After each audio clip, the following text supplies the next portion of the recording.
What's up, guys? Welcome back to the channel. Thanks for tuning in. Today in this video, guys, we're going to talk about Thorchain. Now, I've done several videos on Thorchain. If you guys don't know what Thorchain is, that's okay. This video is exactly for you. And if you do know what Thorchain is, well, this video is also for you. This is going to be a quick video. I'm going to try to keep it nice and short. But what is Thorchain? Well, Thorchain allows you to swap native assets for other native assets. So say, for example, you're trying to swap some Bitcoin and you want to go out and buy some Ethereum, for example. In order to normally do this, you either A, have to use an exchange and you have to swap from, let's say, well, actually Bitcoin and Ethereum is a pair that you can actually swap between. But if you were going to swap into another altcoin, let's say, I don't know, some Luna.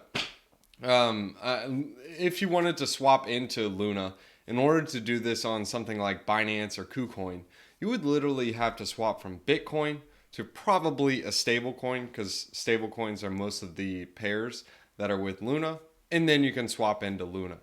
However, with Thorchain, yes, Luna will be on Thorchain as well. They are both IBC and built on Tendermint. If you guys didn't know, you will actually be able to swap your native Bitcoin for native Luna. Like literally swap, like boom pop, like literally, like swap Bitcoin and you randomly show up Luna right in your wallet. That is the power of Thorchain. Now, I know some people are like, wait, I can do that on Uniswap. Like I can get some wrapped Luna for some wrapped Bitcoin. Well, no, not really. What is wrapped Bitcoin? Well, wrapped Bitcoin is just a centralized Bitcoin that's run by BitGo. It's a company that if they do choose to close down or the government comes to seize their assets, well, there goes your Bitcoin. Like, bye-bye. Same thing for wrapped Luna. Now, I'm not saying wrapped Luna is bad, but you need to go back and figure out where is that Luna coming from. Now, going back to Luna, in order to get your wrapped Luna, it's most likely Luna is also created from a centralized custodian. So that is also not the native Luna asset. The reason why you need to understand why native assets are very important is because, well, when they are important, you'll realize how important they are. Because if you're buying a pegged asset or an asset that is trying to be stabilized to the price of it, you don't actually own the asset itself. It's a synthetic asset, and there are additional risks involved in that. So that is one of the powers of Thorchain, and it allows you to swap your native assets in a decentralized manner. Whereas if you got to go to a centralized exchange, you need to send your assets into there, and at that point in time, you don't own those assets because not your keys, not your cryptos. So now that you understand what Thorchain is, how does it work? Let's just give you a couple of examples of the pools. By the way, guys, those are some ADHD notes up there. I use those to help stay focused on topic, and you guys can use those as well as some cheat codes on what's going to be talked about later in this video. Anyways, so how does Thorchain work? Well, if I want to deposit into any of these pools, which are the current pools that they have, and earn this APR or APY, I have a couple of options. Let's say I just choose Bitcoin because, I mean, Bitcoin is like fire sauce for Thorchain. I have a couple of options and I can do 50-50 Bitcoin and Rune. I can just do straight Rune, or I can do straight Bitcoin. Now, Rune is always going to be 50% on the other side of the asset. So if I deposit Bitcoin, I'm automatically going to sell 50% of it into Rune and deposit into the pools. Now, keep in mind, if you are going to do 50% Bitcoin and 50% Rune, you will have to pay two separate gas fees. So gas fees do apply on the Ethereum network as well. So if you're going to be depositing tokens on the Ethereum network or native to Ethereum, those gas fees are going to be costly. So make sure you manage your positions accordingly. Now, if you want to just do strictly Rune, you can just specifically say, I just want to do Rune, and you only have to pay one gas fee. And the fees are super cheap for this. And just so you guys understand, this is exactly how you provide liquidity. Once you add liquidity, your pairs will actually show up inside your liquidity positions right here. and this will show you all the different positions. There's actually several different tools so you can see the yields you're earning and what you could potentially earn. I made several videos on those if you guys want to check those out, and you also have the Thor Swap Discord so you guys can jump into that. So now you understand how to provide liquidity. Now you want to understand why is this important. Here are a couple of the bullish catalysts for Rune. And as I showed you guys, if you literally came over here and deposited some Bitcoin, you can earn a yield on it with any of these pools. And yes, there is no impermanent loss. So you'd get 16% APY on some Bitcoin. What's interesting is after 100 days, let's say, for example, you deposit Bitcoin, and like I told you, it sells 50% for Rune. If Rune goes down in price, technically, since you're 50-50, you're actually going to lose some Bitcoin. But if you have it over 100 days, when you withdraw, you will actually obtain all of the same Bitcoin you deposited due to the impermanent loss protection. Now, how does Rune do this on the back end? Well, what they do is they compensate Rune from their treasury / pool that is basically being built from all these swap fees and all the yields that they're earning, and they sell that into Bitcoin to make you whole. Now, if you make money, as in like Rune just goes way up in price, and of course you get the swap fees, well, dude, you're going to have a boatload of Bitcoin. You're actually going to have more Bitcoin. So it's almost like one of those things you can't lose in this situation, especially if you're depositing over 100 days. Now, a lot of people don't understand how that works. Me personally, I've tried it. I've been in Thorchain. I've been using it for almost a year and a half, 2 years now, and it works great. I love the protocol. I love the UI. I love the UX. Great experience. I have no complaints. Well, except maybe some of the gas fees on Ethereum. Those are ridiculous, but that's nothing to do with Thorchain. I'm also uber bullish on Thorchain because you're about to have Luna come over here. Whereas the main swaps that you could do on Thorchain or with your Litecoin, your Bitcoin, and your Bitcoin Cash, where most Bitcoiners are still a little bit nervous about doing this. And hey, I get it. But you can see they also have the most liquidity right now. It's about $50 million in liquidity. Litecoiners, they're like non-existent. As you can see, there's only 2.3 million. Bitcoin Trash, like 2.4 million. So that's how you can understand what we're dealing with on here. Now, the next thing I want to mention is synths coming. This is important to understand because if I'm a Bitcoiner, I understand when I deposit into these pools, I'm selling 50% in Rune. Yeah, I get there's impermanent loss protection, but I want to be able to have my assets liquid, and I want to be able to have all exposure to Bitcoin, no risk to Thorchain or the Rune asset. So what will happen when synths come? There will be synthetic Bitcoin, synthetic Rune. There will be different synthetic assets. And why is this cool? Well, what will happen is when you deposit your Bitcoin, you will get synth Bitcoin in exchange. And you can actually use this into the Thor Earn. Thor Earn is going to be similar to Anchor Protocol, where you can deposit these Thorchain native assets into these pools and earn a yield against them. And yes, at any time, you'll be able to exchange your Thor Bitcoin or synth Bitcoin back into regular Bitcoin. The reason why you'd want to have a Thor Bitcoin or a synth Bitcoin are for multiple reasons. First is they're fast, they're easy to use, they're cheap, they're much quicker than a Bitcoin transaction.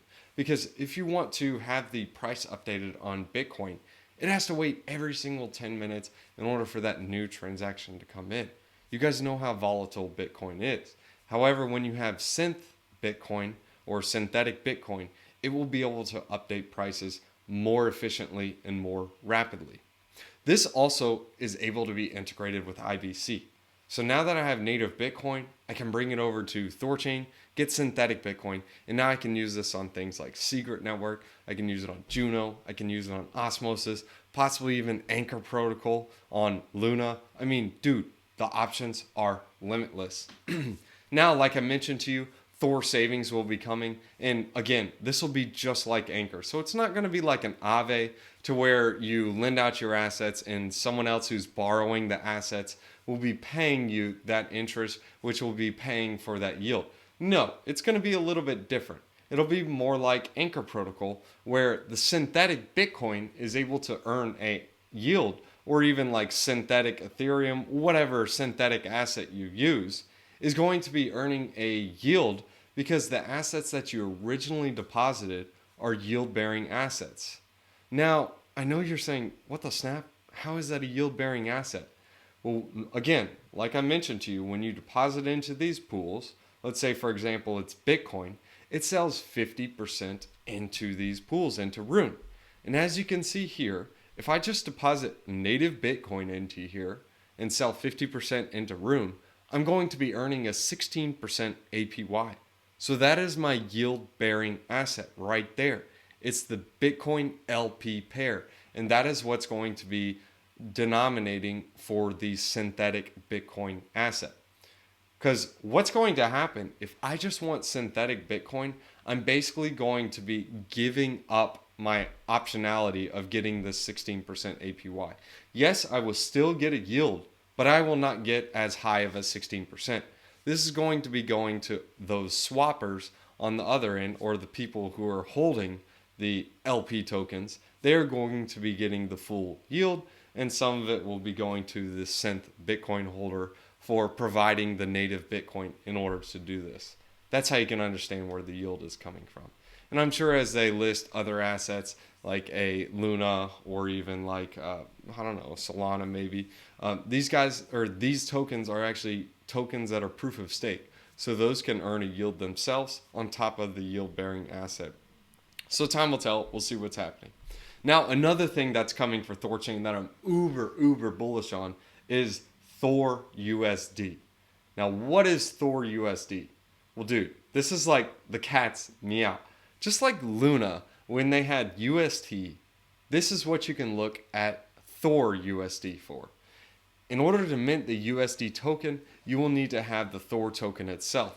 So need I say, burn. It's going to be burning some tokens, and it's also going to be making that printer go burr. But we'll see what happens. Same mechanics as Luna. Now, another thing I want to mention. Again, like I told you, Luna is going to be coming on Thorchain. It's not fully active on ThorSwap right now. As you can see, it's not here. Just wait until Luna is enabled on ThorSwap. ThorSwap is one of the main dexes on the Thorchain ecosystem. And did I mention, guys, we're still in ChaosNet for Thorchain? So we aren't even mainnet yet. And we already have over $50 million in liquidity. Now this is powerful. I'll explain to you later in the video the power of how much dollar you need in order to move the Rune market cap. Let me give you a teaser. For every $1 of any asset, that raises, or actually any non-Rune asset, that raises the market cap of the Rune token itself by $3. So you deposit $1, you increase the market cap by $3, which is like nuts and ham, dude. I'll explain that later in this video. All right, so this is what the Rune aiming for deterministic value is. If over 80% of the circulating Rune gets locked into Thorchain liquidity pools, by economic design, Rune's market cap should be a minimum 3x the value of non-Rune assets. Now you know you're saying, no, you deposit $1, you get $1 increase in the Rune market cap because it's 50-50. I mean, dude, I know math and I was really good at geometry class, so like I know what I'm doing. Well, no, that's actually not the case. If you look at tokenomics, it's actually not exactly like that. The reason being is there's a maximum supply of 500 million Rune. Okay, great. I got that, Drake. That's awesome and all. Why are you telling me that? Well, on the back end, there is some Rune that cannot even be used and purchased. Why is that? Well, because there's nodes that are going to be validating on the Bifrost ecosystem in order to like make sure you have some stake and some skin in the game for not like stealing money for when people make swaps, because we're doing this in a decentralized manner. So they have to put stakes of Rune up in order to say, hey, look, I'm legit. I'm not going to steal anyone's money. If you do, you can just take all my Rune. Because, well, if you try to scam the system, you're going to lose all your Rune. And I know you're saying, well, I mean, dude, you'll just like scam the whole system by just, I mean, if there's a transaction worth more than his stake, well, then it's like all gone. Well, no, that's actually not the case. In fact, he's more incentivized to make sure the transaction goes through, because if he has a malicious transaction with that and it causes the system to be like, oh, wait, this is really bad, this will cause the price of Rune to tank. And the dude is using Rune as his stake, so he'll basically lose all his money. And also, you have the assets paired 50-50. So what will happen is now, because Rune is now worth like nothing, all the other assets will receive a lot of impermanent loss and be worth like nothing as well. So the guy will basically get nothing. So he would not be incentivized to do so. These things work off game theory, guys, just so you guys can understand. But back to what I was talking about the assets itself. The Rune asset is being locked inside these different validator nodes. And on top of that, they're also locked up in different exchanges and in these LP pools. So these are Rune tokens that cannot be traded or accessed. So you can automatically say about 150 to 200 million Rune cannot be touched. It cannot be used. And so this is why they're saying here, over 80% of the circulating Rune supply gets locked into Thorchain pools. It will be a minimum of 3x value to the non-Rune assets. Right now, they're saying 60% of the circulating Rune is locked into Thorchain.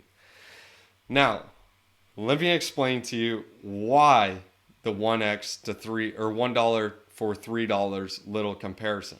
It's because there is a supply crunch out there. If I wanted to go buy 400 million Rune tokens, it would be impossible. I would be unable to. In fact, what will happen is the price of the assets just go up so much, because if I go to try to buy all the Rune out there, I will never be able to do it, because the bids and the sells, or the bids and the asks, are always going to keep going up. So as I bid for $100, the person selling, well, there's some people that can't even sell. Like, it's impossible. It's locked up. They cannot sell it. So what will happen is I will offer $100 and there will be nothing to sell. So I'll have to offer $150, and again, there will be nothing to sell. So I'll have to offer like $400, $500 just for one Rune token, and there will still be nothing to sell. Yes, eventually some tokens will come into place, but they will have such a massive premium. This is the example of why $1 will be able to move a $3 market cap in the Rune asset itself. Mainly due to tokenomics and the liquidity crunch that will happen as more and more Rune tokens are locked up. You probably see this a lot on the Phantom ecosystem, or even on some tokens that are extremely volatile, because there's not actually a lot of tokens that are liquid. So this is why tokenomics are key to understand. But again, I want to sum up this video, guys. I'll leave a link in the description below with all this information. 5 catalysts that I see coming for Thorchains is, first, synths. Synthetics are going to be uber important. Second, Thor savings. This is going to be uber bullish as well. Being able to deposit an asset and not have to have exposure to the Rune asset will allow more people to be more comfortable with the protocol. Third, Thor USD is coming. Don't need to say more about that. Just look at Luna UST. Fourth, again, Luna is coming. Fifth, mainnet is coming soon. Thorchain will have mainnet soon. And guys, they're also going to have other things on Thorchain itself. Remember, Thorchain is a chain in itself. ThorSwap is just a DEX or a dApp that is built on the Thorchain ecosystem. They can build so many other things similar to like Luna did. So you can have a separate dApp for Thor USD. You can have it for Thor savings. You guys get the point. Thanks for tuning in, guys. I hope you guys enjoyed the video. If you guys want to jump in the Discord, there's a link in the description below that'll have access to the DigiSquad Discord. It is the Patreon link. Make sure you do the VIP tier, and you'll also be able to see videos just like this, as well as other exclusive content that I do not show on YouTube. Let's go ahead and leave you guys with a wisdom one-liner. We're in Proverbs chapter 18? Yeah, 18. All right, bizoys. Proverbs chapter 18, verses 12. Before downfall, the heart is haughty, but humility comes before honor. Be humble, guys. All right, guys, time to put McDonald's cap on. Let's be humble. what do we need to know about this? Okay, guys, this is not without risk. There is a chance for hacks. There are chances that this doesn't take off. There are chances that another protocol comes along that's so much better. The reason why I really like Thorchain is because they have a team that's been working on this issue for a long, long time. In fact, the longest that I've seen. And this is a very complex set of smart contracts that needs to be put in place in order to take on this feat. So again, this is not without risk. So if you guys are feeling FOMO or having like, oh man, I need to buy this, this, and this because it's going to be the next thing, big thing since sliced bread. Well, chill out. Take a chill pill. After you look into it, research it, sit on it for a week. If your conviction is still there, then you can make a play. And even when your conviction's still there, make sure everything that you invest is something that you're okay with losing. I mean, dude, I've had some plays like I'm uber bullish on, and I have so much conviction on them. I throw some money at it, and it ends up not working out. It does horrible. And then I have other plays where it's like, I don't think it's going to do so well. And it ends up being the best play. And it's like, what the snap? The biggest thing you guys need to understand is this. If you don't throw the dart, you can never hit that dartboard. Keep that in mind. But also keep in mind, if you only use one dart and you throw that one dart, you can't play the dart game anymore. So make sure you save some darts in order to keep playing the game. Well, when I say one dart, I meant to say like one dart of many darts that you have. Like if you're ready to throw all your darts at it and you're okay with losing all of them, then good for you. If you are not okay with losing all of them and you lose the game, well, game's over, bro. So something to keep in mind, guys. And also one other thing to keep in mind happened in the past. If there is another hack, and that is just another slash or a quote unquote salty taste in someone's mouth, because it's already been hacked before. But again, this is a complex issue and a complex protocol that I'm uber bullish on. Thanks for tuning in, guys. Hope you guys enjoyed the video. We'll see you guys in the next one. You guys can also catch me on tweeters at rent a home fast, like literally at rent a home fast.